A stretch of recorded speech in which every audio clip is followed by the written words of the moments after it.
père était pour moi comme un homme étranger. Je l'ai vu une première fois sans vraiment le connaître. C'était vers 1968, je crois. 2 ou 3 jours à peine ont laissé leurs émois. Je l'ai revu plus tard, au décès de ma mère, l'année suivante après ce départ de la terre. Puis il est parti vivre au Portugal lointain, et nous sommes allés le voir un mois sur son chemin. Je ne savais de lui que quelques mots racontés par mon frère aîné, qui voulait bien me parler.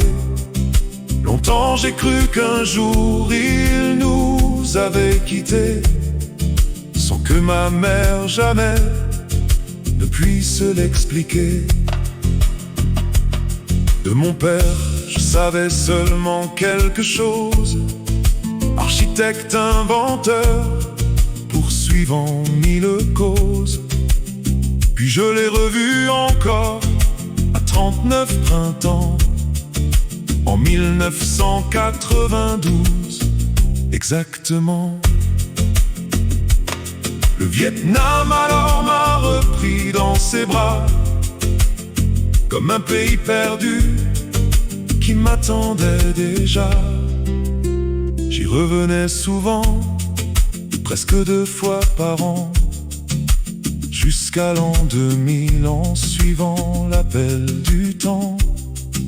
À chacun de mes voyages, je revoyais mon père, le temps d'un repas offert, comme un instant sincère. En 1998, un beau soir, il me donna son livre comme un morceau d'histoire. 25 ans, il dormit au fond de ma bibliothèque, comme si mon esprit refusait cette enquête. Par peur d'y trouver je pourquoi de cette longue absence et de mon désarroi. Puis passé 70 ans, j'ai pris enfin la route pour comprendre mon histoire et dépasser mes doutes.